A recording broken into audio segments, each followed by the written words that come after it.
how monumental of a process this is that's taking place, that's going to be affecting both sides. And one of the things that comes to mind about the process, which the annual plan is all about, is that there are so many missed opportunities in this plan to really create sustainable upward mobility and lasting change for the life of the residents that live at St. Paul's Project. One of the things that comes to mind when I look at the plan is Norfolk Vision 2100's plan, which was a plan that came out a few years ago to address the sea level rise here in the city. And the plan specifically, this plan specifically says that Norfolk's world is changing. The prospect of sea level rise is a major consideration, but so are the rapidly changing global economy and the ever-evolving world political and military situations. Norfolk's population is growing and should continue to do so through 2100 and beyond. And Norfolk's present day infrastructure is aging, and the 50 to 100 year infrastructure investments need to respond to the changing world and support a growing population need to be well planned for both today and tomorrow. And so one of the things that continues to come up around this plan is the idea that this is about decentralizing poverty, deconcentrating poverty, and strengthening neighborhoods. And the question that comes to mind is, why would moving folks from Tidewater Gardens out of the city of Norfolk, how would that actually deconcentrate poverty? Would that deconcentrate poverty or just actually remove disproportionately Black families out of the city of Norfolk? There are a number of issues that are missed in this plan. The issue of People's First, which is an oxymoron. People's First, which was launched in August of 2018. Today I speak before you, March 14th, 2019. 6 months later, I would beg to differ that half of the residents in Tidewater Gardens are no more privy to People's First today than they were 6 months ago. The news that has come out lately in the coverage has been focused around calming people's anxiety and their nerves, because this process takes time and that they're going to be taken care of. And I would beg to differ. According to the annual plan, this process could move forward as soon as June 2019. Now, while that may not mean that all 4,200 people who live here in the St. Paul's Quadrant have to move immediately, what it certainly means is that 187 families have to move immediately. And by immediately, I don't mean today, because that was very clearly made in the media, but that means that 97 days from today, people could be moving out. And so the idea that I ask is that putting people first? Are we ready to really address moving people's lives around 97 days from today? I would also beg to differ that whatever portion that would be available would be significantly insufficient. And so, as I look at the annual plan, there are a number of things that concern me. But the main thing that concerned me was that this is not putting people first. And there are opportunities here for Norfolk's creative leaders, both at the city level and at the NRHA board level, to think very creatively about how we could make this sustainable and impactful to people's lives. And I didn't see that here in the annual plan. I also want to bring attention to a document that everyone received as they came in today, and that's the Public Housing Residents Bill of Rights. This is how you create lasting change. This is how you impact people's lives for the positive. If people take a voucher and they're dispersed, they're free to go anywhere they want to go in the country. How can you then put people first and take care of them with services? So I'll just leave on this note that I think that there's a lot of opportunity here for the city and for NRHA to work together with community members in real, meaningful, impactful ways that could create sustainable change and positively impact people's lives.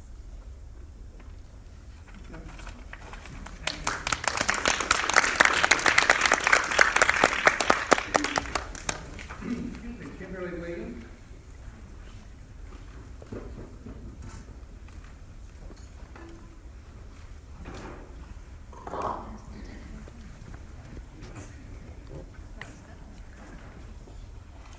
Good evening.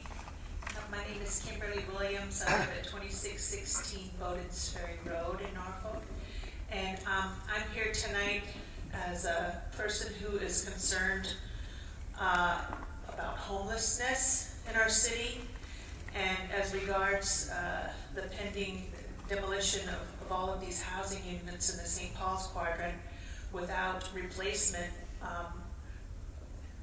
already for people to go to within the city of Norfolk. I'm really afraid that our numbers of homeless people are going to go up. My day job is I help to manage a small soup kitchen and food pantry. And some of the people we do share holiday baskets with, I have gotten to know over the years, who live in Tidewater Gardens and Calvert Square and Young's Terrace. And then I even, as just for my own concern, spent some time in recent months going to knock on doors with other concerned people. I've been trying to help y'all because I've been going to knock on doors to tell them about the public meetings, to tell residents about public meetings, because I didn't want anybody to be caught unaware. But I will tell you, I consider everybody living in those neighborhoods to be vulnerable people, but I'm especially concerned about the most vulnerable of the vulnerable living there. I know personally people with IQ disabilities who cannot read. There are senior citizens living there who don't even know that we have other sliding scale residences in the city of Norfolk for senior citizens. They don't know anything about it. And these people, I'm going to say to you, I think you need compassionate workers who are going to go and help these most vulnerable people, take them by the hand and help them through all the hoops they're going to have to jump through to get into a safe place to live when their apartment units are demolished.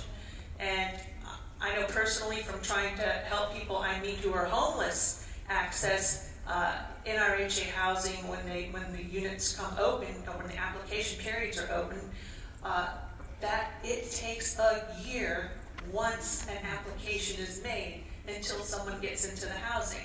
So when we're talking 97 days, senior citizens and other disabled people who don't even know about existing housing in the city that could be available to them, there's not even a guarantee that those units are taking applications. I have to tell you, these people need a lot more time. They need more time, and they need special assistance, someone to go to them and help them through all the hoops, or we're going to have a disaster.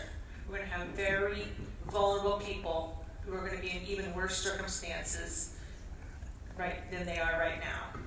So I hope you will take that very much to heart. Thank you.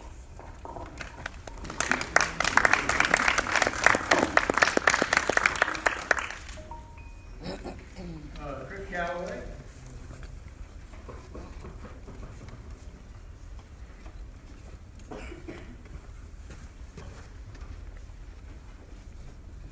Hi, my name is Chris Galloway. I live at 2736 Song Avenue. So, thank you. Can you hear me? Okay. I'm here to talk to you about the St. Paul's redevelopment plan, and particularly the part in your annual plan that says this is not designed to just improve the geographic area, just to improve the buildings, but it's designed to improve the lives of the residents that live there right now. And what advocates like me and residents have been concerned about from the beginning of this process is that while some residents will definitely see improvement, the ones that get to stay and live in the nice new buildings that are created, the majority of the residents are not going to be able to stay there because there's just not enough units for the 1,700 plus families that are here now. And what the concern has been is that because Norfolk has such a tight rental market, which you know because you've seen the studies, people like you come to meetings like this and complain about it, and you know that as a result of this redevelopment that the overall affordable housing stock in Norfolk will be smaller. There's a big concern that there's just not going to be enough housing in Norfolk for these residents to go to, and that they're going to be pushed out of the city. And finally, at the January meeting of the St. Paul's Advisory Council, Councilwoman Angelia Plains-Graves came out and admitted it. She said, in her words, ain't everybody going to be able to stay in Norfolk?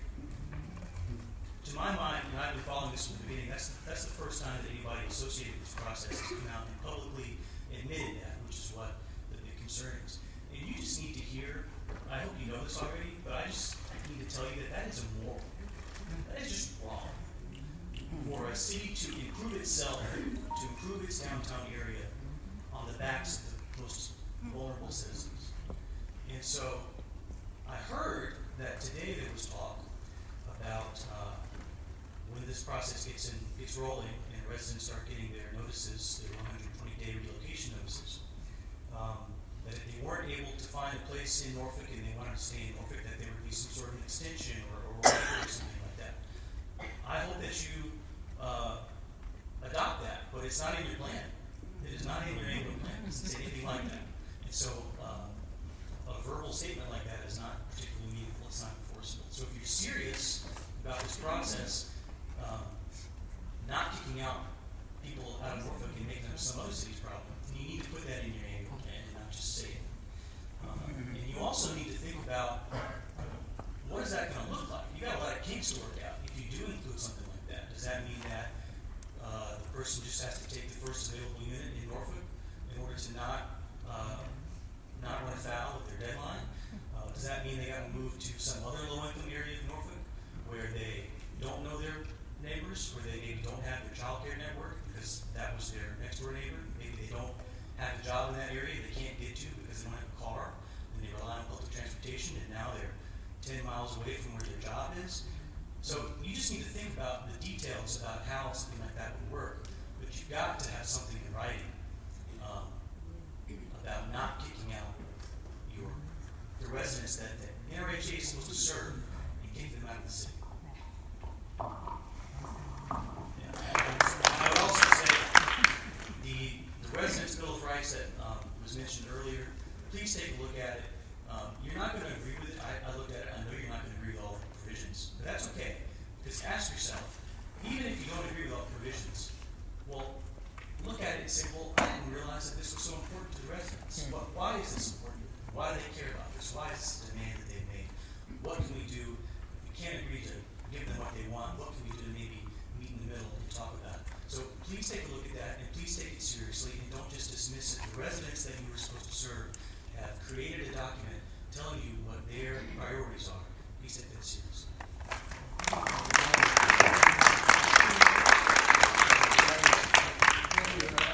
We're having a little bit of a difficulty with some of the equipment as far as the hearing.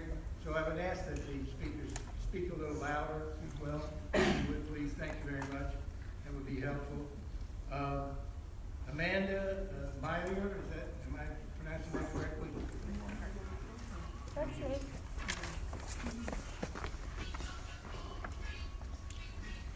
Hi, my name is Amanda Moore. I live at 115 East 41st Street. I live at 115 East 41st Street. I'm also here to address the proposed changes for the St. Paul's quadrant. Looking at the goals that were covered today, goal number 5, improve community quality of life and economic vitality. Goal 6, promote self-sufficiency and asset development of families and individuals. Goal 7, ensure equal opportunity in housing for all Americans. All of these goals and everything in this plan sounds great on paper. It sounds amazing. The reality of the plan that has been presented does not resemble these goals. It fails to meet these goals. I'm here to support the Housing Residents Bill of Rights. Previous speaker said that you won't agree to it. I would suggest that it doesn't really matter if you don't agree to it. This is what the residents are asking for, and you are here to serve the residents. I am just appalled that the residents of St. Paul, these people work in our community, they live in our community, they work in our schools and take care of our children, but the city doesn't value them enough to make sure that they are able to stay citizens of the city of Norfolk. These are people that I want in my community. I want them in my city, and I do not appreciate the city trying to push out its citizens that are an important part of the life of our city. Thank you.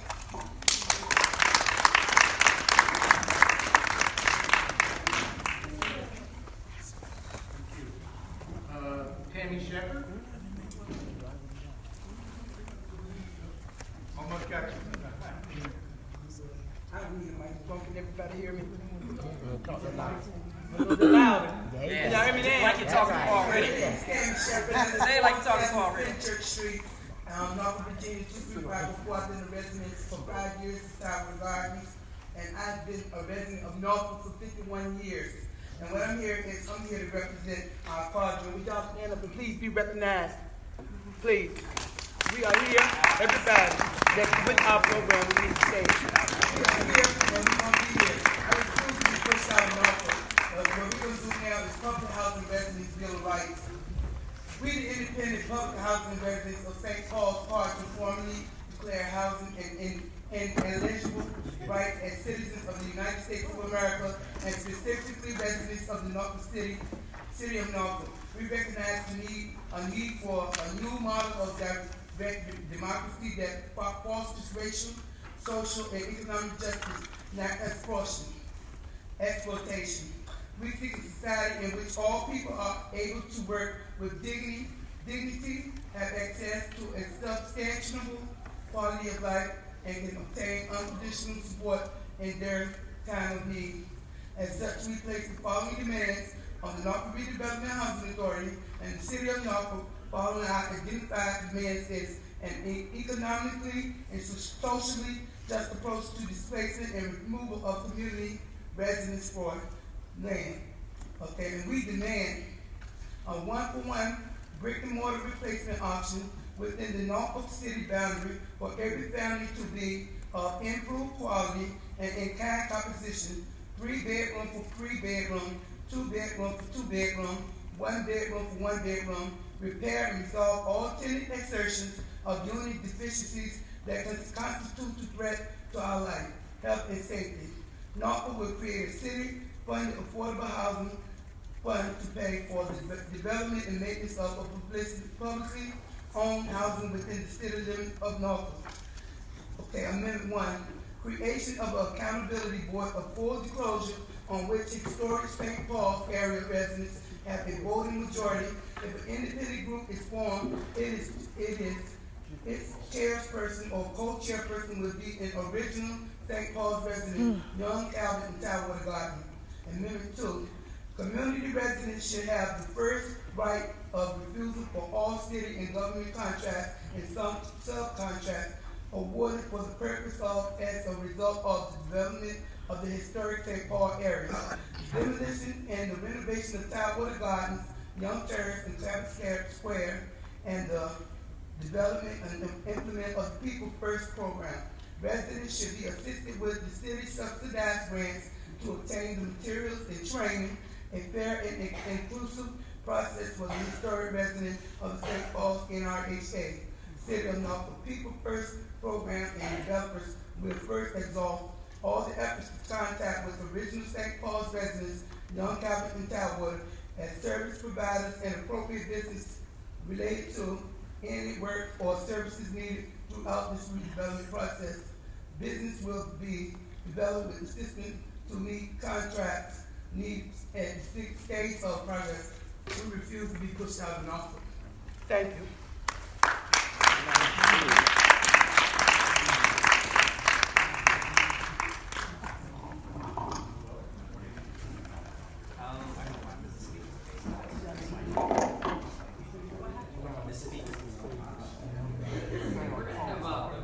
Commissioners come down so they can hear better. Obviously, we appreciate everyone trying to speak up, but you really want to hear. So, but I think people on the stage are not. We still got it in black and white. Y'all can read it if y'all can hear it. The audience, obviously, If you have that, ma'am, if you have that written out, if you have for our, Excuse me? They want a if copy. you have that written out, Yes. our Yes. transcriber would like to have a copy. Yeah. of it. I'll take it with me. Yeah. I think everybody else in here have one. Or would you like one if you don't have one? I don't have one. You didn't get one? I have one for you, sir. Here, ma'am. Would you like one too? Yes, ma'am. Just give us, second.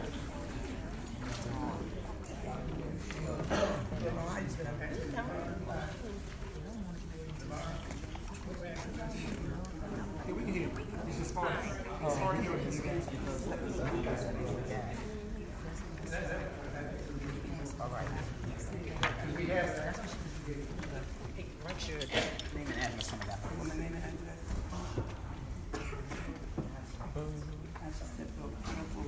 Well, Vaughn, don't sit down, you're up next. Oh.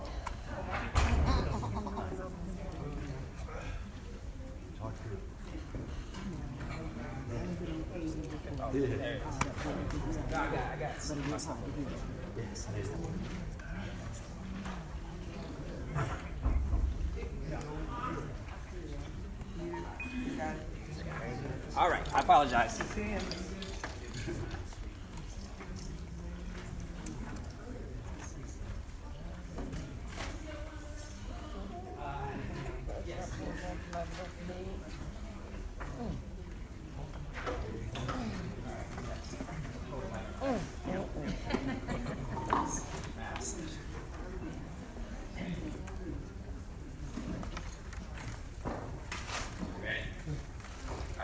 My name is Levon Pledger. I live at 304 East Only Road here in Norfolk, Virginia.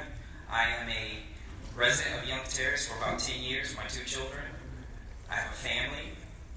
I am a RAD Board committee member. I am on the St. Paul's Advisory Committee, community activist, and a member of the St. Paul Squadron. I would also like to have my full comments enclosed in the annual report to HUD. Okay, so in our yearly plan and 5-year plan, it says on page 6 that the People's First service plans will assist in locating and securing and successfully utilizing rental assistance. The city describes it as the intensive case management services. It has been officiated in last August, but it has yet to be intensive case management services. NRHA, along with various community partners with a memorandum of understanding, have taken on the intermediate People's First services or temporary People's First services. Therefore, they have not met the intensive case management style as required to appropriate this process. NRHA says that it will deploy build first and build early. However, we are looking to move people out of units before we even start building. That to me does not coincide well with the people's needs. Also on page 6, it says that the Tidewater Gardens annual plan for disposition will be through July 18th to June 19th. We need to push that demolition date back, okay? Because People's First is not where it needs to be. That date needs to be moved. Okay? 7, the guiding principles. Page 7. It says that the community development decisions will be family focused and family priorities will come first. That has not happened. Okay? It also says that honoring the housing choices of families. Many of the people in St. Paul's Quadrant want to come back to Norfolk. They want to live in Norfolk. They want to stay in their city. Okay? And not just in their city. We want the highest opportunities for social economic diversity in areas and neighborhoods of choice, which include Larchmont, Ghent, which has a 4% income diversity rate. Let's see. Revitalization. It says that it will have a positive impact on surrounding neighborhoods. That's not what the annual plan says. It also says that transparency and feedback from the residents and all other stakeholders. Okay? If true transparency has occurred, the Housing Authority, alongside the city, will not address residents as misinformed. Okay? And the feedback will not be ignored. We asked for one replacement. You gave us, we're on our housing choices. That is not the same. Okay? To the disappointment of People's First, I have a resident who resided at 438 Fenchurch Street in Tidewater Gardens. She was a Phase 1 resident. She moved out on February 28th of this year. She received no help and no assistance in her moving or with any services to help her relocate. She was recently in a shelter in North Carolina living with her family. She has not received any services from People's First. When she checked out of her unit, she said that no one had even asked her if she needed anything. Let's see. Page 25. Okay. Page 28. Goal 1. Increase the availability of decent, safe, and affordable housing. Should include, in the city of Norfolk, in the neighborhoods of the highest opportunity. We should look at zip codes to see which areas are traditionally closed out to residents of St. Paul's area. Okay. It says in Objective C, provide project-based voucher opportunities to housing providers within the boundaries of the city of Norfolk and neighboring jurisdictions. That can include Suffolk. That can include any area within the region. We want to live in Norfolk. Okay? The city has already sold Valentine to school. The city needs to assess property or public property for use. There are a few other locations that are old school units, if I'm correct, that are up for sale. We need to address that appropriately. Let's see. Okay. Here's one I wanted to address. Continue to implement the Jobs Plus program, serving a minimum of 224 households. That is not enough. There are how many units in Young? 14. 714. Thank you. 714 units in Young's Terrace. That is not enough. Okay. Also, I'd like to point out that Jobs Plus, their staff, they hold up two housing units in the Young's Terrace community, and are not using that space to the fullest priority. A family of 3 could be living in one of those units, yet they're using that and occupying that space. Let's see. I also like to point out that in the 5-year plan, this is what was mentioned earlier in our slide. What was neglected to be mentioned, that in the RAD process of the Robert Mid-Rise, Hunter Square, the Bobbitt Mid-Rise, and the Skies Mid-Rise, each unit will undergo a disposition, which means 25% of senior housing facilities will undergo a Section 18. That means they are eliminating 25% of each mid-rise. Those are our seniors. And they are to accept or use or submit to Section 8 standards. And that's in the next 5 years as St. Paul continues to push forward. Diggstown and Grandy are already undergoing RAD conversion, which means they will lose units. That's what a RAD conversion means. That they are as she explained, Ms. Thomas explained, they will undergo a financial conversion, but they will also lose the total amount of units. That means people have to revert to Section 8. Not including that Chesapeake and Suffolk, if I'm not mistaken, are eliminating public housing in their cities. So that is going to dramatically increase the number of voucher users in the area, if I'm not mistaken. Let's see. I would also like to point out that between the city and the housing authority, no genuine engagement or process has been genuine enough to have residents equitably make decisions based on what their options are, or even come to the negotiation table. I would also like to point out that, let's see.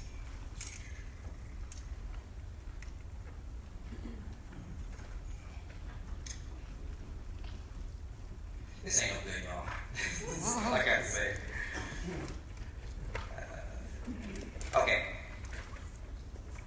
Residents want to live in Norfolk. That's what it is. I don't want to be pushed out.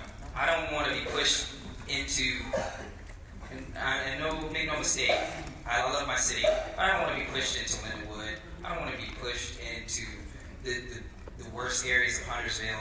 I want to live again. A lot of people want to live again.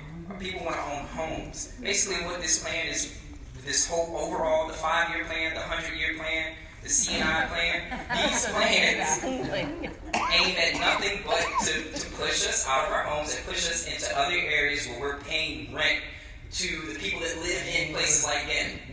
Those are landowners. And instead of a bill to eliminate income discrimination, we have bills that provide tax credits.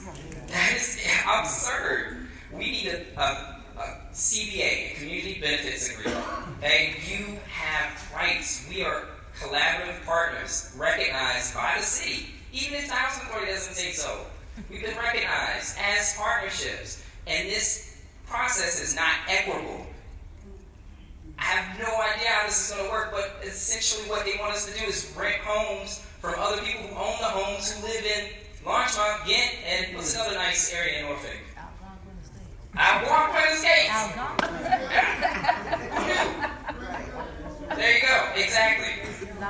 So and pay their bills it just not makes sense to me. We should be equitable out of this process, and I have not heard one time out of that. We have rights. We need to band together. I think that's it. I'm okay. Just about that. A lot of friends out here. Thank you so much.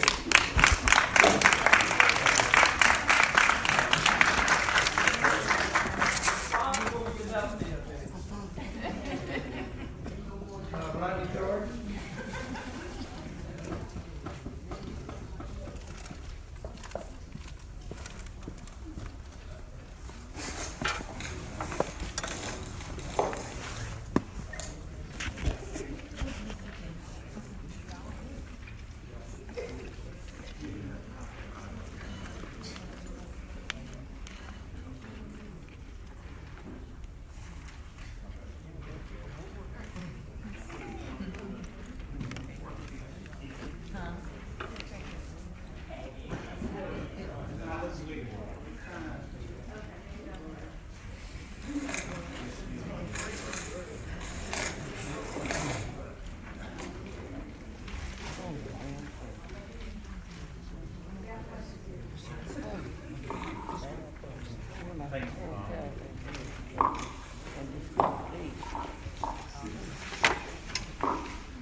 Good evening. My name is Rodney Jordan. I live at 2506 Myrtle Avenue in the Greater Broad Creek section. Also have a home 304 West 36th Street in the Greater Parkway section. I am elected to the school board from Ward 7. I'm not here speaking as a member of the school board, but I just want to acknowledge that I do represent Ward 7 and all the public housing units that you have in your plan are in Ward 7. For those that aren't familiar, we have a ward system here in Norfolk that we have drawn based upon racial segregation patterns. So Ward 7 is the African American half of the city. It's about 70% African American, and it also has a disproportionate share of assisted housing, public housing, Section 8 vouchers, low-income housing tax credit units, and per capita income in Ward 7 is very thousands of dollars lower than Ward 6, and I can send you a chart on that. Part of what I'd like to speak on is a couple of things. First thing I'd just like to read to you something that you have on your website. It's a notice of non-discrimination. NRHA provides equal housing and employment opportunities for all persons. NRHA does not discriminate against any applicant, resident, or employee on the basis of disability, age, race, color, religion, gender, familial status, or national origin in the admission, access, or operations of programs, services, or activities. NRHA complies with Title VI of the Civil Rights Act. Historically, NRHA has not, in my opinion, lived up to its responsibility when it comes to fair housing and providing equal housing opportunity. There are two maps that I've shared with you. The first map that has red dots on it. Each red dot on that map is one African American individual. And if you look at the map, you will see also located there multifamily properties that are assisted, low-income housing tax credit developments, and public housing developments. And if you take note of the map, you will see that almost all of the assisted multifamily, low-income housing tax credit properties, and public housing developments are placed where you see a lot of red dots. So that means that the opportunities that are being provided are in areas that are already racially segregated and disproportionately impacted as low-income census tract. They are not in keeping with providing housing and employment opportunities for all people. On the second map, I pulled that from a presentation I think Mr. Kodak may have given to the City Council back in 2016. There was actually two pictures. I just pulled this one. And it appears to be a 2014-2016 public housing to housing choice vouchers disbursement pattern. And at this time it was 106 vouchers. And if you take note of where the dots are on these maps, those that have taken part of this voucher dispersion pattern, you will also see that the opportunities that are available to them and opportunities that they have taken are largely, again, in Ward 7, often concentrated in Ward 3, but definitely in areas that are already racially segregated. And the racial segregation goes back because of intentional housing practices by the city and the federal government. Many of you all are familiar with Forrest Hap White that wrote a book before. He has an updated version called Black, White, and Brown. And in this book, it describes one of the first cities in the United States to initiate large-scale post-war redevelopment efforts. Norfolk is also a chief battleground in Virginia for court-ordered school desegregation. Norfolk native Forrest White shows how Norfolk and other southern cities use the powers of redevelopment and city planning to not only reshape the aging southern port city for the 20th century, but also to resist and delay social progress, and specifically the public school desegregation ordered by the Supreme Court's 1954 ruling in Brown versus Board of Education. We are continuing those patterns in 2019 from 1954. The relocation patterns, the housing pilot patterns, where units are being made available have negative impact on our schools that are already concentrated in poverty and concentrated in race. And I feel your annual plan needs to be much stronger in trying to speak to your intentions around housing opportunity and living up to the law and the spirit of fair housing. I know the language around we may, we hope to, we endeavor to, we affirmatively shall. But I think you need real hard language. As a matter of fact, I don't know if I mentioned, I used to be an NRHA housing commissioner from 2002 to 2009. And the annual plan that you're looking at in 2019 looks very much like the annual plan that I last saw in about 2008, 2009, except for some rad language. But all the rest of it is about the exact same thing. And interestingly, I found this email that I had printed out that I had written to Councilman Burford at the time, and Ms. Mamie Johnson, who at that time was the Broad Creek Civic League president. And I actually wrote this March 15, 2008. And I just want to read one paragraph, because we were in debate at that time because the Housing Authority was going to demolish Moton Circle. And the promise was that the families that live in Moton Circle would have opportunities to provide CSS supportive services, and the residents were going to be taken care of. And Mr. Burford and I had a difference of opinion on whether or not that should be done, because I didn't trust the Housing Authority would follow through. And I think in 2019, I'm proven right. But I wrote to him at the time, well, my position remains that NRHA should fulfill its promise to find locations of these off-site 60 units. That refers to the units in Broad Creek that the Housing Authority gave back. My position remains the same, that these units should be placed in non-impacted areas, meaning outside of Ward 7. My position remains the same, that simply moving black families, especially those with children, from one poor segregated area to another is not right, and I don't care which ward it's in. My position remains that NRHA has failed to live up to its commitment to historic Broad Creek, infrastructure, new houses, and other promises made to have the community approve the application. We know that the north side still has not been done, although it's referenced in the annual plan. My position remains the same, that NRHA received $6 million to prepare the people for growth and development, and they should be held accountable to that. My position remains the same, that Richard Bowling, Dreamkeepers, and Booker T should be upgraded to attract families to the area, as was agreed, and would have been done elsewhere. My position remains the same, that the greater Broad Creek area has a disproportionate share of assisted housing, Park Terrace, Broad Creek, Moton Circle, Section 8, Grandy Village, Creek Homes, etc., and that NRHA in the city should find funds for market redevelopment and redevelopment in Broad Creek. I think that is the same for St. Paul's Quadrant. It is the same for Huntersville. You're planning right now the identified housing that's in the C&I application.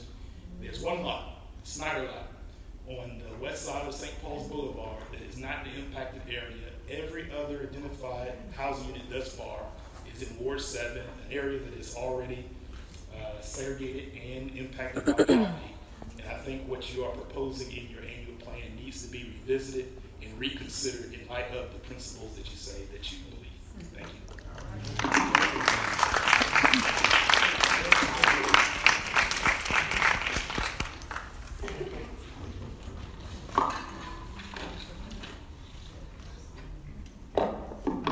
Michelle Perry.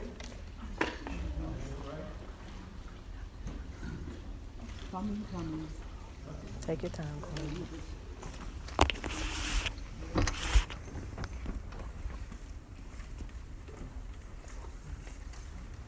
Hello, my name is Michelle Perry. I live at 748 Tapwater Drive, Norfolk, Virginia. It's the Cottage Bridge unit. I'm here pertaining to redemand number 2. Safe and healthy. That building looks fine to the eyes, but it's very unsafe for the people health. I'm a person that's asthmatic. I have been in there from the time it opened up until now.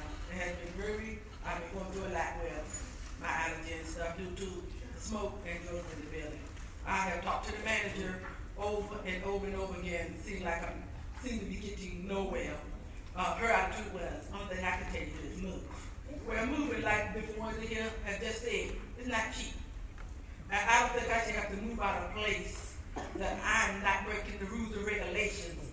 For the ones who are breaking rules and regulations, they have to stay there and live in peace. Like I said, I pay my rent on time and everything, and I would like to be in a unit that I can feel safe in. Like I said, in the last 2 months, I've been in the emergency room 1 time and urgent care 3 times. I had to take IVs to reopen up my neck due to the drugs and the cigarette smoking in the building that I'm allergic to. Before I moved there, I was told that it was supposed to be a non-smoking building. Of course, when I confronted Section 8 outside, see the people in there smoking and stuff, that they said they didn't say no such thing. Well, I ended up talking to a few other people and stuff that came up about the smoking and stuff, and these are people I've never seen in my life that said they were told the exact same thing. So that proved to me that I'm not lying to what I was told. Like I said, if I known I was going to move into a place that was going to be worse than where I came from, I would have stayed where I was at. Wouldn't be no need to go through all of that. Like they say, moving is not easy. I have spinal surgery 3 times, both knees replaced. Like I said, I'm admitted, I can't work anymore. I would prefer to work. I was praying in my life that I've been able to work and afford my own house. Of course, God had other plans. I just put it that way. But like I said, that place is very unsafe. Nice to look at, but it's very unsafe. I was used last year, Easter Sunday. It was so many fights in that building. And there was 2 on the first floor, 2 on the second floor, and 1 on the third floor from what I heard. It was a terrible brawl. Fighters hitting the wall, I didn't know what to do. I'm standing in my bedroom with the lights out, looking, trying to see what's going on. I'm seeing policemen right to the building with guns in their hands. Now this is going to be a place for disabled folks or senior folks, and I think it was a shame. And also, I was trying to say something to the manager about all kinds of people walking in the building. Different people in that building who has keys, that's not on the lease, don't live in the building. I might not know everybody in the building by name, but I can basically tell you everybody in the 47 units in the building where they live. And a lot of people is living in that building who's not a tenant. They have keys, they have passes, and even those people are letting other people in the building who don't supposed to be in the building. All kinds of nights up, all kinds of people walking through the building.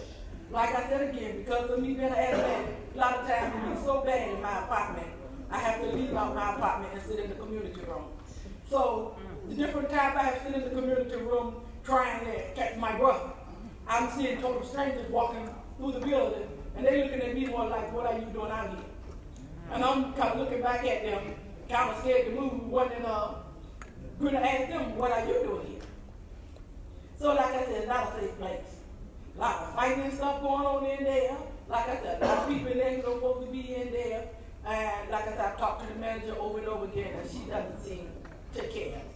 So like I said, the lady that's taking our original manager's place right now, until she come back, I just took and told her, the majority of people in that building can't stand it. There's no nice way of saying it.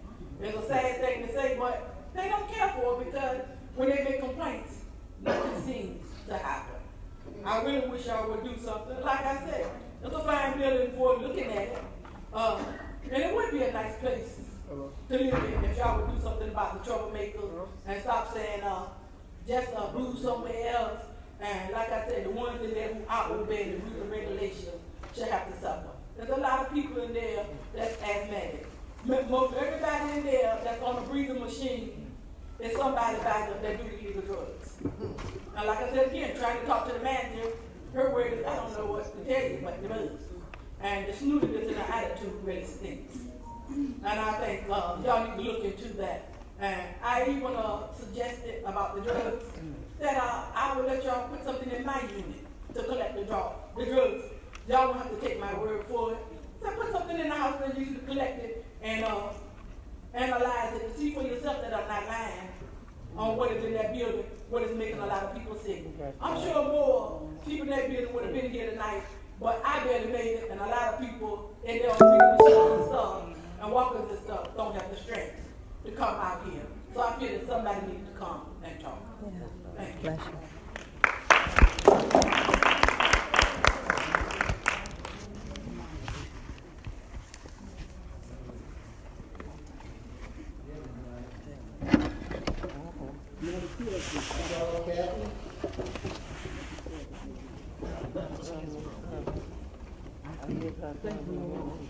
Good evening.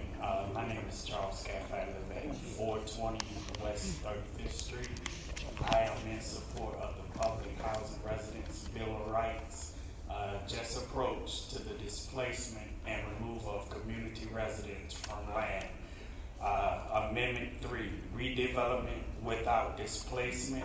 NRHA must ensure stable housing is provided for a term of 5-year period for public housing residents within the historic St. Paul's area without involuntary exits from public housing or the housing choice voucher program by being displaced. Redevelopment should be done without long-term displacement of the residents and should be done in an open and transparent manner. NRHA and the City of Norfolk and any contractors should provide brick and mortar options within the Norfolk for residents at the time that they are due to be displaced from their current homes. Amendment 4, NRHA should not run, handle, staff, or otherwise be affiliated with the City of Norfolk's People First program. Thank you.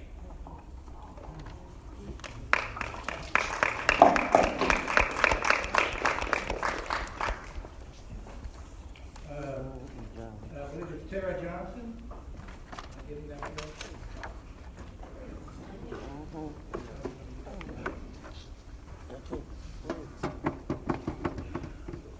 Take your time.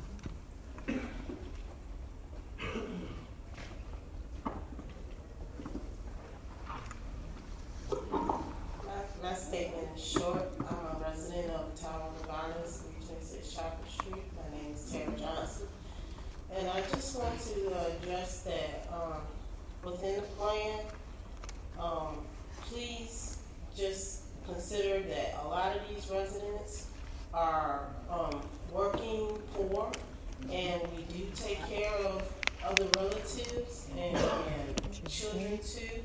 I would like to include in the plan some type of facilities and at least internet options for people to be able to work at home and be able to build their financial self-sufficiency through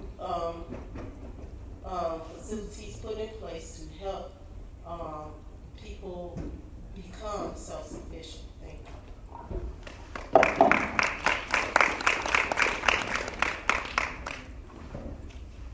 Mildred Askew.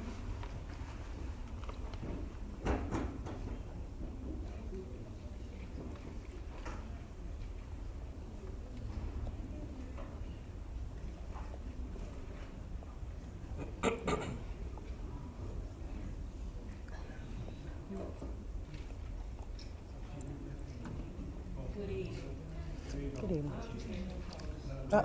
This one right here, Mama. Hold on, Mother. Good evening. Excuse me. I'm here because I feel that when you're doing the exterior of a building, like she said, it's beautiful.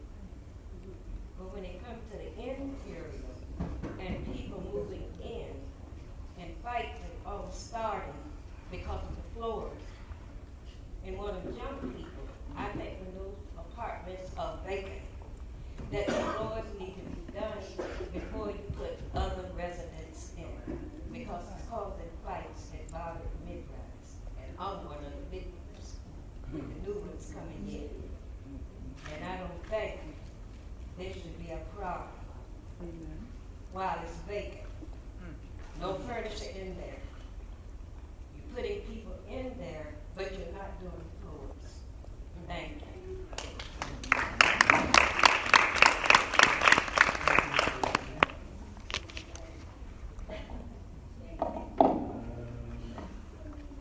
Sean Ware-Avant. You did?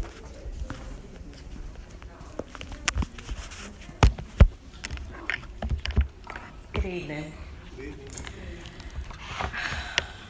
My name is Sean Ware-Avant. I live on Westminster Avenue in Norfolk. I'm a graduate of Booker T. Washington High School, and I purchased my home in Norfolk in 1998. I am an advocate for the people of my city because I love this city. I am a voice for the voiceless, and I also am a trauma specialist. So today, I just have questions, and I'm asking these questions on behalf of the children of our community. My first question is, why are we in such a hurry to make this process happen? In 2016, the Chesterfield community received a $120 million grant. But just last week when I rode through that neighborhood, they were repairing a pothole in the street that was so large that a number of vehicles were being damaged. And my question is, if we can have an award of $120 million in 2016, why are we in such a hurry to move forward with moving the residents out of these communities before we truly address some of the issues that are plaguing those residents? I've had the wonderful pleasure of working in Tidewater Park Elementary over the last school year. And those families and those children are hurting. I can't tell you how often they have to grieve because unexpectedly one of their classmates has to be moved because the parents are trying to comply and to get out in a way that they can continue to sustain their lifestyle to reduce the amount of stress that they already have. There are more issues to be addressed than physical structures, but physical structures are an issue. Our residents deserve better housing. There's no question about that. But why can't we wait until we have $120 million spent on redeveloping another area in the city where people could be relocated, those children can be transitioned in a meaningful way, people have an opportunity to adjust to the stress and trauma of all the movement, and we have an opportunity to really prepare people to be stable enough to become self-sufficient. I don't know how many of you have children. I don't know how many of you own homes. But as the board, why aren't you advocating to break down some of the silos between these other departments, like the education department, the social service department, your department, and city planning, to really look at the health issues that need to be addressed, the economic issues that need to be addressed, the educational issues that need to be addressed, and the resiliency issues that need to be addressed. That's people first. So when you ask the question, are we really focused on the St. Paul project, focused on building better structures or building better people? It shouldn't be an either or. There's absolutely a compromise. Most of the residents want better housing. And I would venture to say most of them would love to own housing. Why couldn't we do a cooperative development where people are able to invest? The developers still maintain some of their equity in the properties, and as people grow in their self-sufficiency, they have an opportunity to move up in their housing into other types of housing. That's how you build sustainability. You don't take people from where they are and say, go for yourself, and expect them to be able to do that when they're under the duress, trauma, and traumatic stress our city is imposing because our leaders won't speak on behalf of the people. I know you love our people. I'm just going to affirm that. I'm just going to affirm that you do because I know you all have families of your own. So if any of us were in your family, what would you want yourselves to do on behalf of them? Think that way when you're sitting down, setting the goals, and outlining what needs to happen to move not just the residents forward, but this whole city forward. Everyone who lives in Norfolk, who wants to stay in Norfolk, should have a meaningful opportunity to be here. Please think about the message you are sending to our children because they're watching you and so are their parents. If you want change, if you want to eliminate this narcissistic political system that we have, you have to begin to build people in a way that they have compassion for each other. And it starts with you. As the board, I implore you to advocate, to be a voice in these other silos for what these residents need. Thank you.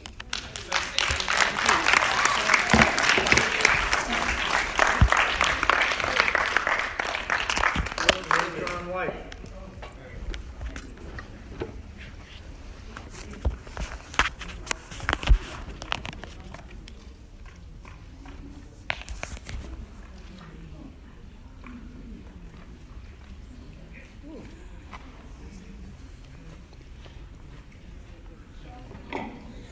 Hi, good afternoon. My name is Ray-Tron White, and I live 3149 E. Kimball Terrace in the city of Norfolk, Virginia.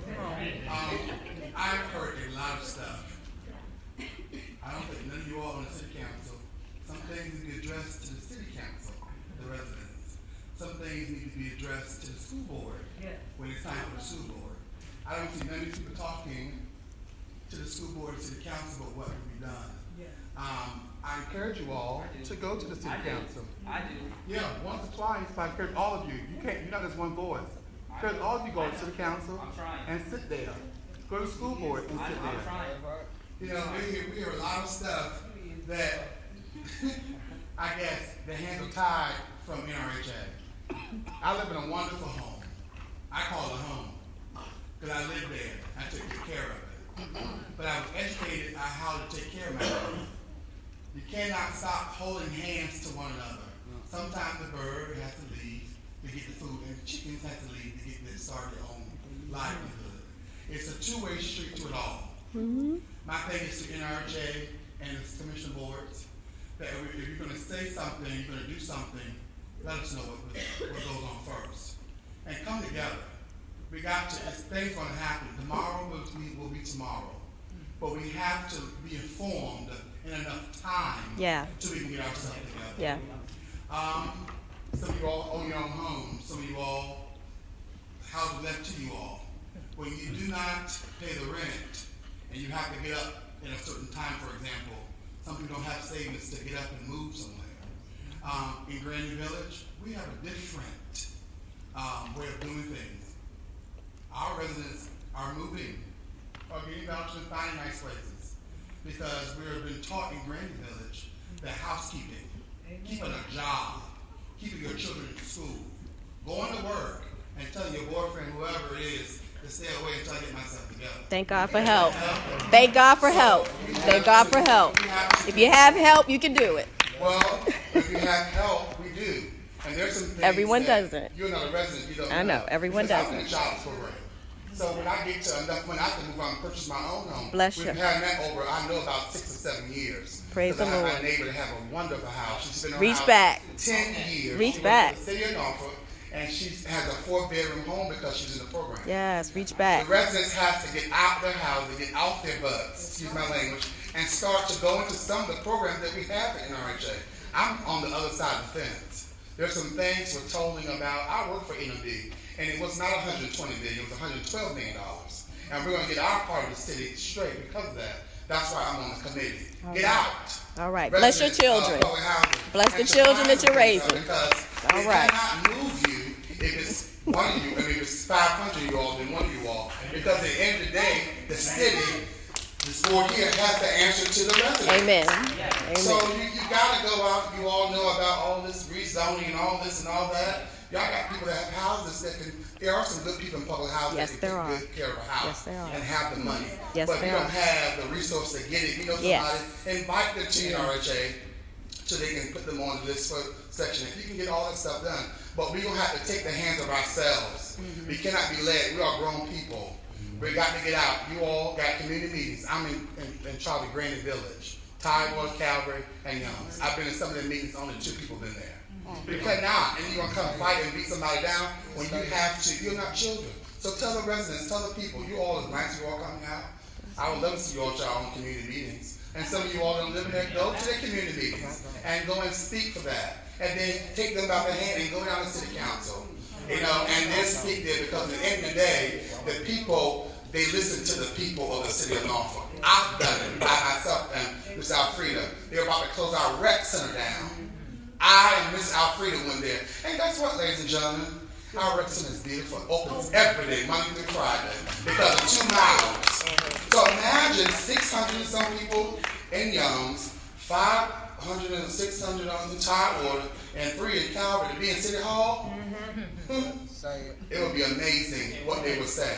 But you can't just do it by yourself. You got to have the correct question. You have to have that accurate what you're saying, because some of you all are talking, you didn't read your homework. You have your homework. So make sure you have your homework before you speak. And I challenge the board and all the directors of NRHA, if the city say something and we got to know, because at the end of the day, y'all go home, I've been to some of your houses nice, but at the end of the day, Miss Kyle, Miss Meek, Miss Carla, and Miss Frida, we live in housings, of public housing. We go home. We got to sit there and figure out what in other people's neighborhoods, what we're going to do by July or August. That's very stressful. We need counseling in all neighborhoods, because guess what? Some of the people in Calvary, some people thought we're going to come to Grandy. And we got a standard. We're not going to happen.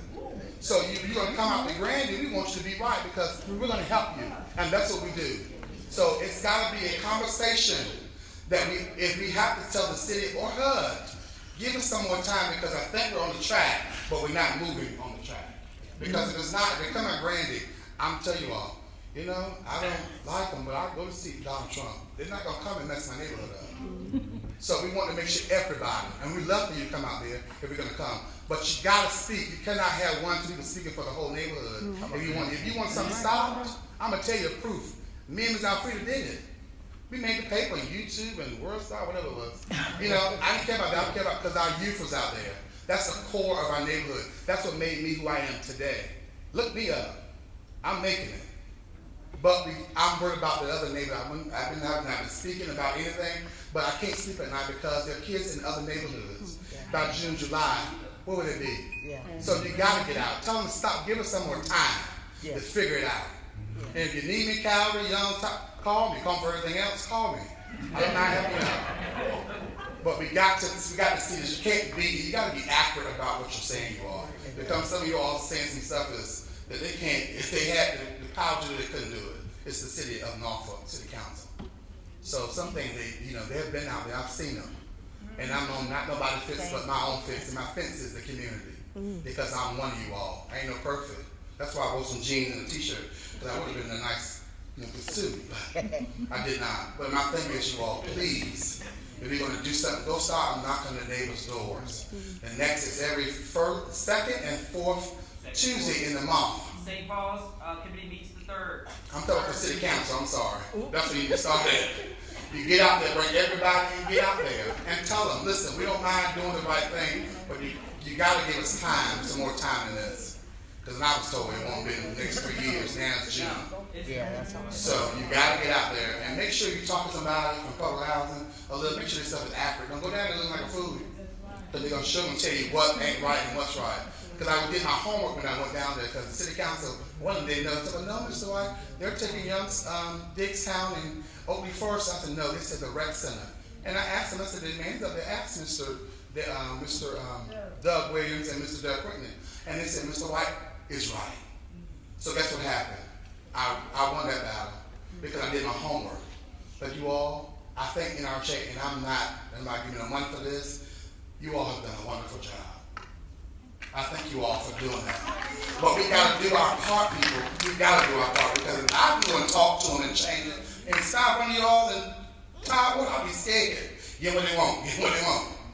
But we got to do it. But I thank you all. Y'all, sometimes you got to hear the good, positive in our chat and what the board and stuff is doing. Because I get beat up all the time. Because I used to beat you up too sometimes. So, but you're doing the right thing, and your hands are tied. You got to do stuff that at the end of the day, it's the city has to say so. You learn that, do your homework. But thank you all so much. John, it's good to see you. Good to see Donna. Good to see everybody. Good to see my friend. And I'll see you in a couple more weeks. And of course, it's good to see you. Oh, Miss Phyllis, where you at? Hey, Miss Phyllis, good to see you too. Thank you. God bless you all. Good night. And remember, Norfolk State gonna win the MEAC. Thank you.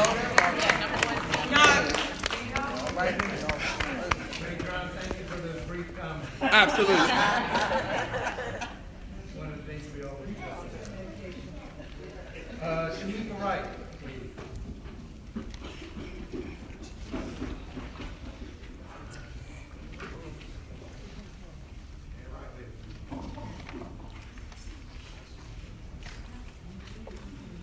is Shakima Wright. I stay in Tidewater Gardens, 565 Ruffin Street.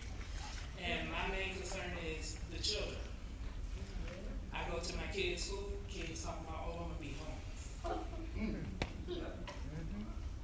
Think about the kids. I have a degree. I'm trying to pay off my student debts. So don't assume that everybody don't have nothing or don't want better. But you have to start somewhere. I'm a single mother of 5, and I have custody of my 2 daughters. I work for Norfolk Seaside. So I see the difference, as you say, in the school communities. If you don't go to the school board meetings, they not going to do that. Because I see the difference in the schools I go work in. But for them babies to be worried about if they might have a place to lay their head at, that's not right. That is not right.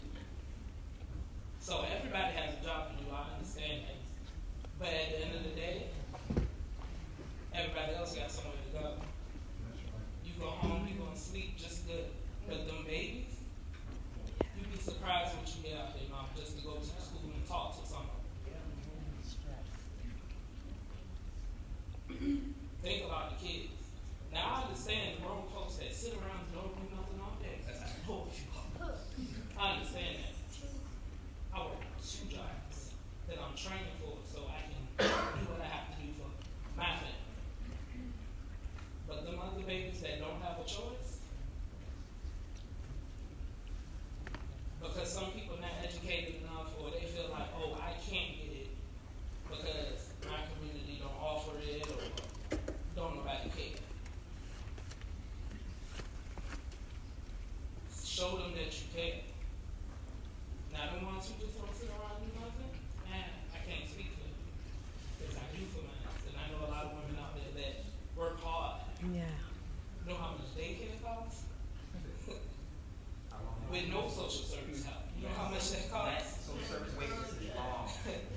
That is a pretty penny. So just think about the children. Because they are our future at the end of the day. And them babies are stressed. From elementary to high school, you can see it in the kids. I used to see the kids walk past me, speak every morning. Faces have changed. Words. Am I going to have somewhere to sleep?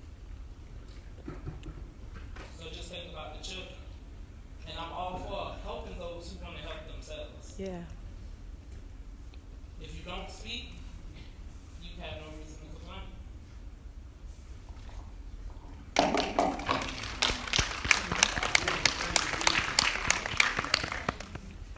Martina White.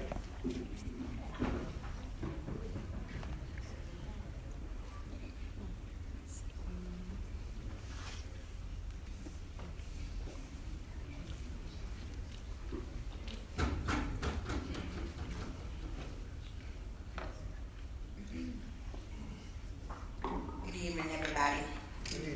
I'm the newly elected president in Tidewater Gardens. I know everybody's been saying on the news in different places that I'm newly elected, but at the end of the day, I'm not new to the tricks and the schemes. It's nothing new.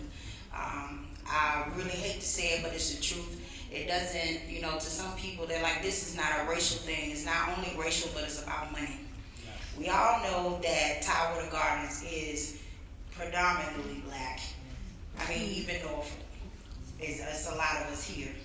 However, the history, I've only been out this neighborhood for 6 months, but I've been doing my research, and this thing goes deeper than just demolition. My concerns are the unhealthy thing that's underneath the ground, right?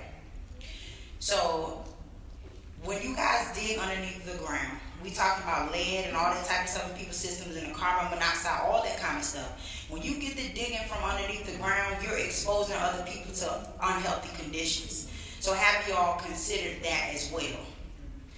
Then we're talking about the seniors. Everybody has covered the children. And I have children in that community as well, so I'm concerned about that. But the seniors. I happen to walk down the street and I see one of the seniors crying. And I'm like, hey, how you doing?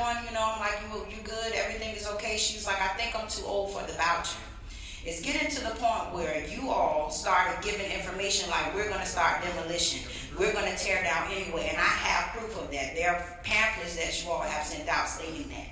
And now that things are changing and you guys, don't anticipate it's going to go exactly how you guys plan, it's causing confusion all across the board.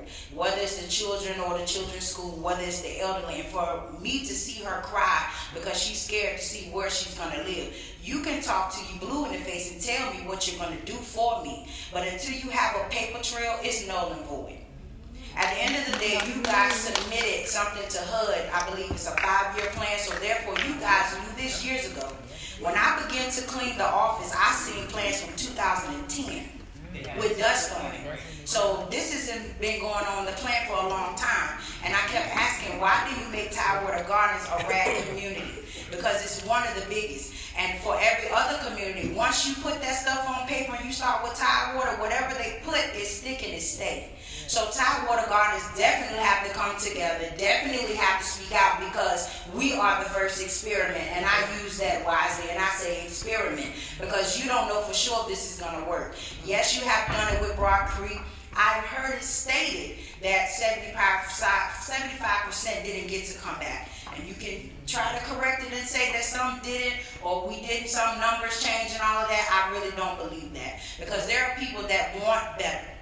I know I moved out there. This is a stepping stone for me. Yes, I have degrees just like other people. We're not all ignorant. We're not all ghetto. We all have nice homes, even in the inside out of the park. But at the end of the day, is money more important than humanity? Yeah. Like they stated, you guys do have your homes and y'all do have y'all houses. I mean, I used to cook for celebrities and I end up getting into a bad accident that caused me to stay out here. So I've been there. But at the end of the day, you have to have integrity in what you're saying you're going to do for the people.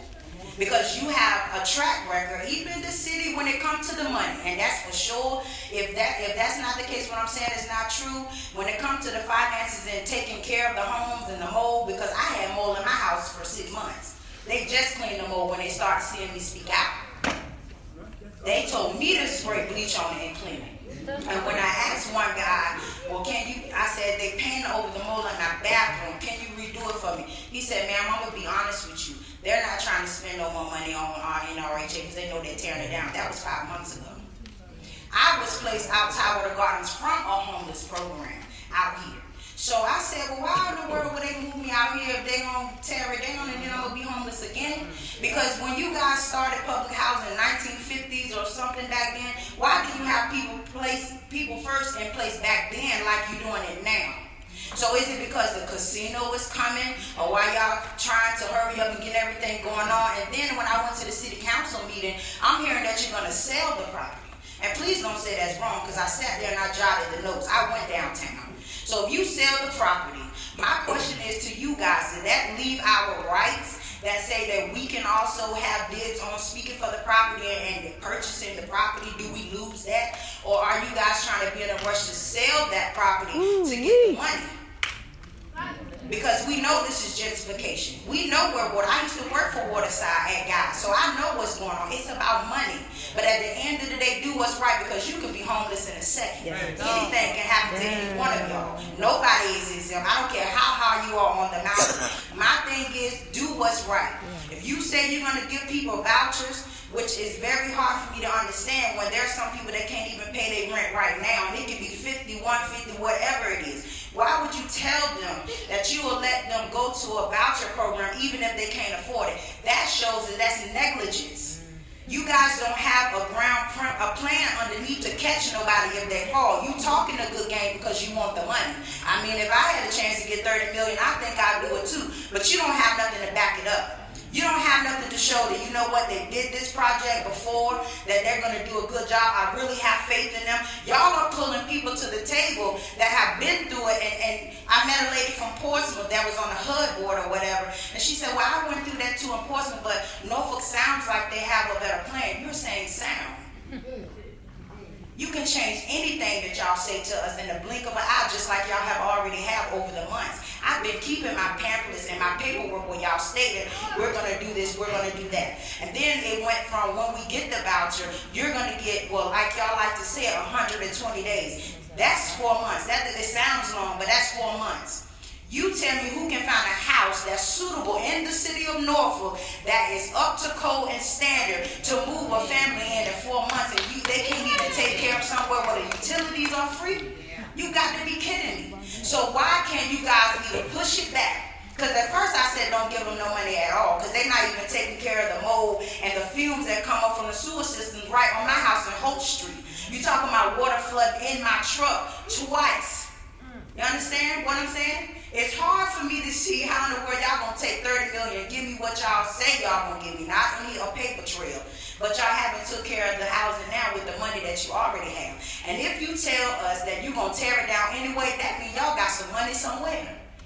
So while y'all are phasing people out and moving people out, why aren't you gonna take care of the things that need to be taken care of now? You can't keep putting band-aids on stuff, because once y'all get to digging and digging, you don't know what's about to erupt out of there. So are y'all trying to sell the property to get it off y'all hands so somebody else can deal with it? That's my concern. It's about the kids. It's about the seniors. It's about health. So my thing is this to you. If you say that you want us to be the best and people first, matter of fact, the lady walked past me that represent people first and didn't even speak to me. She walked very proud with her head up. And I said I couldn't wait to meet her, because if you say it's about people first, you couldn't even speak to the people first. I had to speak to you. And you telling me that you have my best interest, I don't think so. So all I'm saying to you guys is to be integral. Whatever you say you're going to do for the people, put it on paper. Because at the end of the day, it's really bigger than what y'all paying it. Health is involved. I promise you. I may be new on this board, but I'm going to get down to the bottom of it no matter what it takes. And yes, I have a degree, and I'm going for another degree. So everybody not ignorant, and no matter how new I am, I promise you I'm going to stand for the people, and I'm not even first phase. I don't get a stipend, never have, and I've been with the board for 6 months, never asked for a dime. And I go to everything that y'all have. So all I'm asking you guys is to be integral and be truthful, because at the end, it will bite you.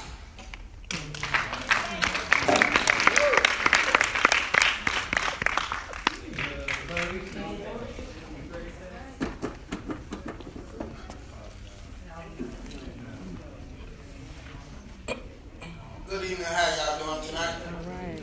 My name is Clarice Walker, and I stay in 609 Tower Drive.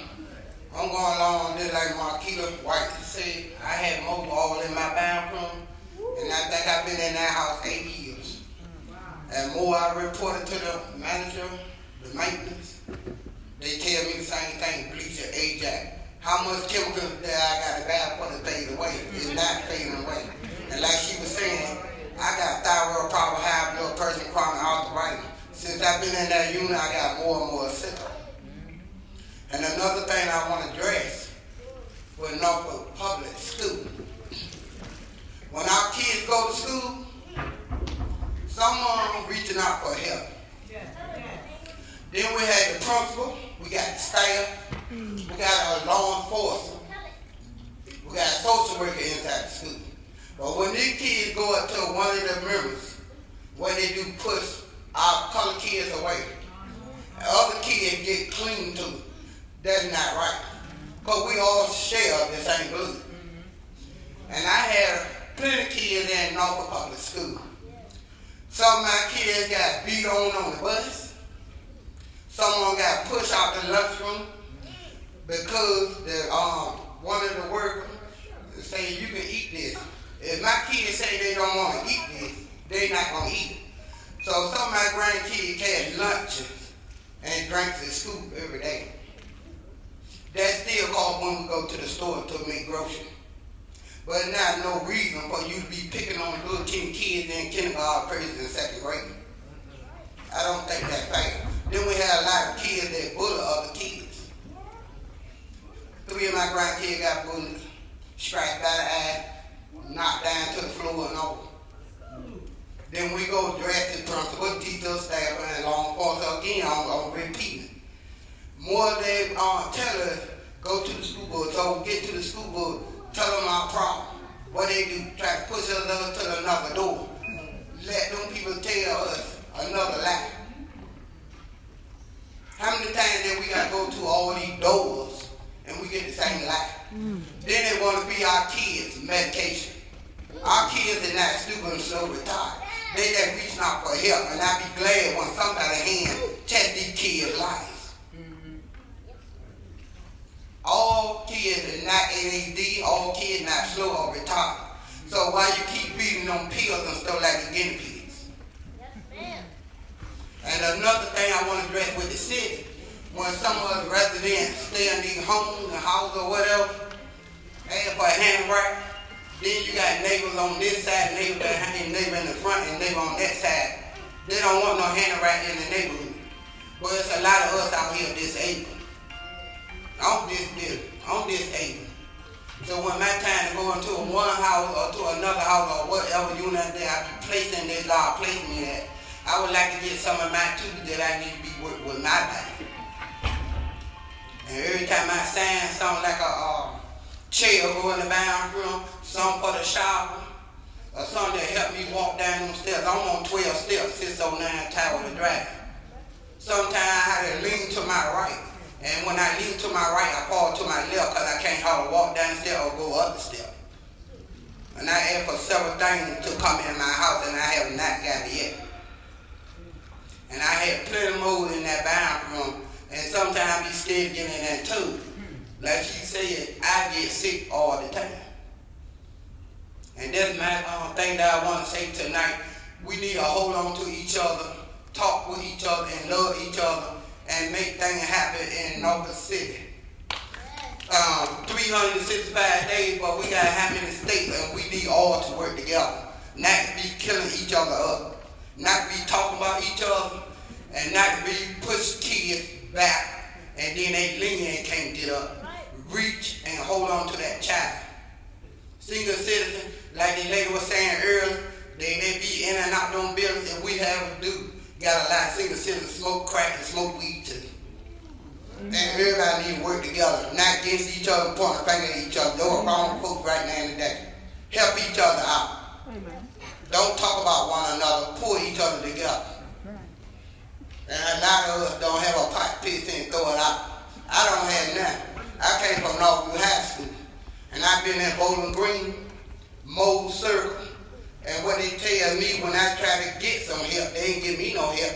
What they told me, I don't meet the criteria, so where is the criteria that I got to meet? And that's all I have to say, and amen, and I hope everything come together.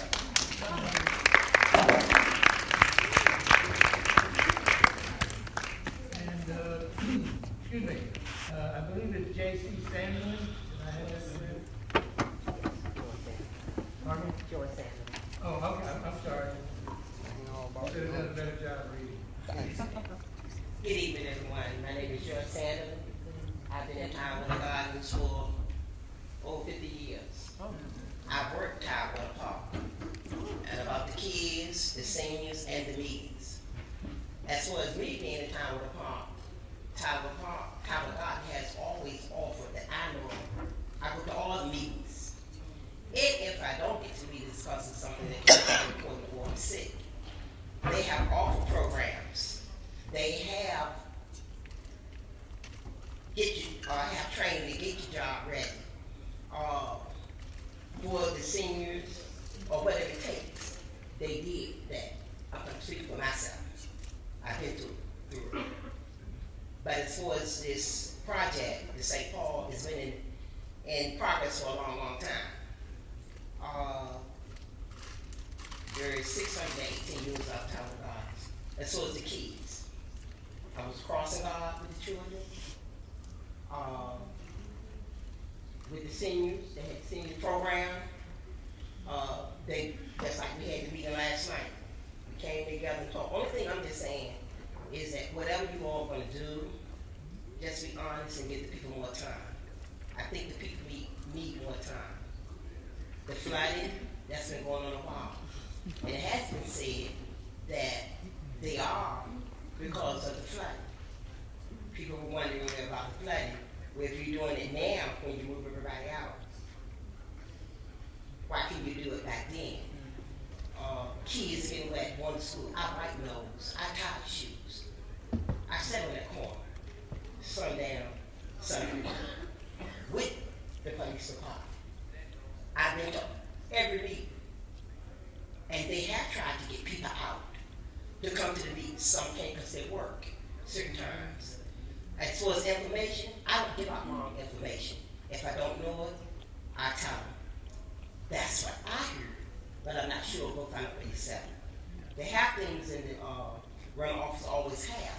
Now, whoever did their work or didn't do it, I can't say. I'm talking for me out here at Tower Park. I worked at Tower Park School. When I said work, volunteer. I write tables. Help people on the bus. I did all of that. Been out to the community where they had people to come out at one point in time and serve the community and the little get-togethers and stuff like that. I ain't even talk about winning no prizes or nothing like that. I'm talking being there, asking for help. So they have, well, I'm concerned, reached out to do what they said they was going to do. My issue is, whatever y'all decide to do, give the people more time. You all talk about the children, the seniors. I worked in the TMC office for a while with Jackie. Been worked with the farmers market people, sun up, sun down. So if I don't work another day in my life, I did my part of Tower Park. And was pleased to do it, always willing to help. And the staff that they had in there and are in there now, I see it happen. It's just that the people won't come out. I knocked on doors. I passed out flyers. Still passing out flyers. You know, just be honest. It's the seniors and the kids one time. You know what I'm saying? Not talk about anybody, but like I say, walking kids across the street, standing on the corner, 100 degrees, waiting for kids to come home at 4:30, 5 o'clock in the morning and in the evening. You understand? So what I'm saying, like the Section 8 voucher went up, it's not enough time. 3 months. And then the fourth one, if you don't find anything, it has to be legit in order for that 4 month to come to carry over. You know, programs and stuff. But for its NRHA, and the maintenance. At one point, the maintenance, when they come, you put in your order, it depends on how many or what is important first. You might take 2-3 days for them to come. It depends on what it is. Some get it right, some don't, and you have to go back. I'm one of the tenants. I don't have much, so, but I'm clean. I like nice clean things. Everybody can't. The seniors or have a deficiency or whatever, bones, they can't do all of that. You know, when they call, like they want to, they have housing meetings for keeping the house and all of that. So my point, only thing I'm saying, that whatever y'all want to give the people us more time. Nobody wants to be homeless. You know, I know what homeless is, and understanding, everybody understanding what's happening, because like the lady said, everybody can't read or don't understand, everybody receive information differently. But I worked hard, and I'm proud of it. You understand? So, not only me, but you have others before me has been going on. So, I could just say, they have always had a program over at Cabot Square. You know, they have done a lot of things, and I've been there to do that.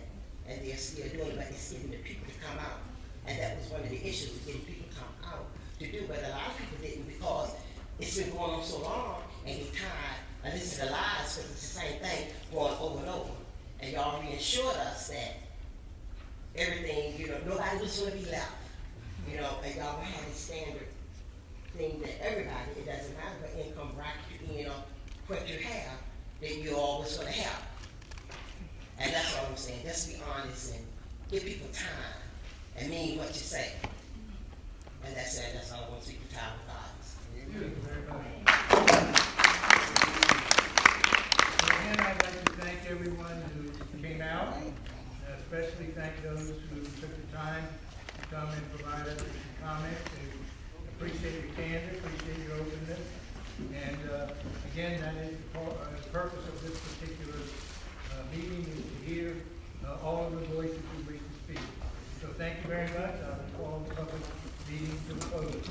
Thank you. That's my house. You got pride. You sound like you got some neighbors. I appreciate you. I love your spirit. I appreciate your spirit, your candor and everything, and just advocating for the residents. I work with the Housing Authority. I aspire to be just like you, just out of love. Okay. We do what we do and to care for other people. And I just appreciate you. Well, thank I you for was saying hoping to get the cross. Did you say you work for NRHA? I do. Gwen Williams. Do you have a card? I do. Thanks. Hey, dear. Do you have contact information for the president for Tower Gardens? Because I think he ran out. Yeah. You do? Then I'll give you a call. My name is Sean, but I'll give you a call. Okay, I could get your number to her. Okay. Okay. Either way. Okay. Okay. She may be out there. Yeah, let me check. Okay. Either way, Okay, I'll and reach if out. not, don't hesitate. Thank you. Thank you. Hello, my dear. How you doing? Why you ain't get up?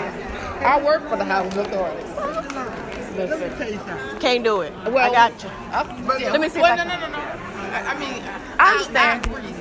I understand. With what it is that I understand. especially after 20 years of working here. You'd be surprised. I understand. I hear you. Hey, it's good to see you. It's good to see you. Yeah, it's very good to see you. Yes. Yeah. Will you come back to see me? Soon. Okay. I'm waiting on you. Okay. All right, Doc. All right, take care. You Bye-bye. How y'all doing? Good. Hey, how you doing? How you doing? Yeah, she must have left. Okay. Did I miss it? Thank you. Let me see if I missed it. Wait a minute. I'm sorry. Wait a minute, Ray. Slow down. Yeah, I'm sorry. I don't want to talk about it. Come on, he's right here. Hey, you are a woman that I want to. That trauma stuff. We'll get caught up again. We will. Next Thank you. I time. appreciate you. And you are a guy I'd love to talk to. I was hoping to catch up with the president, but she ran right on out. Okay. Do you mind if I give you my number, or can I get your number? Oh yeah. That's fine. And I'll send you a text. Yeah, the trauma thing. That's one of the first. Yes, ma'am. Good night. The trauma thing is one of my first narratives, because I work in public school too. I work at Larrymore, and I see homeless kids all the time, and they have such a it is heartbreaking to see them go through so many phases of from trauma to being upset and angry and it's a whole. Well, yeah, it's a manifestation of what's happening at home. So they kind of go together. All right. And I'll give you a text. But I wanted to make sure that. But do you have her number? Marquita? She has mine, so hopefully she'll give me a call. It's all right. I'll find her. Yes. I think Fee has her number, but I don't think we would want to give anybody else's number out. I agree. And what was your name again? Sean. When you text me, I'll text you back. Okay. So you have all the information. Okay. All right. I look forward to talking to you. Me too. Oh, wait. Wait, one more thing. Do you have another copy of your Bill of Rights? Oh, yeah. Yeah. Let's see that. I think between this and what you said is we need to own this process and not just be a part of it. Yeah. I've been looking at IPOs, co-ops, land trusts, things of that nature, community benefit agreements. This ain't just happening here. Trust me, I've read and listened to so many podcasts about what's happening across the country and how this can be done in a responsible, equitable, and just manner. Oh, yeah. So, Absolutely. And there's I a way agree. to do it. I absolutely agree with you. All right. Talk to you soon. Thank you. Good evening.